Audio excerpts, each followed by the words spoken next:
আমি ৫-৫০ বছর ধরে এই সিদ্ধি খাই। আমার বাপ চাচাও খাইতেন। তাই বাপ চাচার নামে ওই আমলে পাকিস্তান আমলে বিচার আচার হয়েছে সিদ্ধি খাওয়া নিয়ে। তাই এই সিদ্ধি খাওয়া বাবা আমরা ছাড়তে পারি না। আমরা যে জিনিস খানি ১০০ টাকা দা ২০০ টাকা দা খাই, এটা খাই আমগো পোষায় না। আর টাকা সমস্ত টাকা এই সিদ্ধির উপরে পাগল গজাইতেছে গা।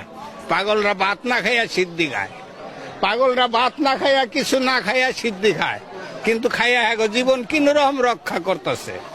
আমগো যদি সরকারের কাছে অনুরোধ এইটাই আমগো যে এই সিদ্ধি খাওয়ার জন্য গাছ লাগানোর জন্য অর্ডার অনুমতি দেওয়া হোক।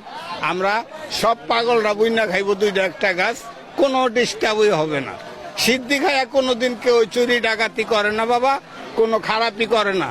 এটা আমি ৫-৫০ বছর ধরে আমি নিজেই জানি বাবা।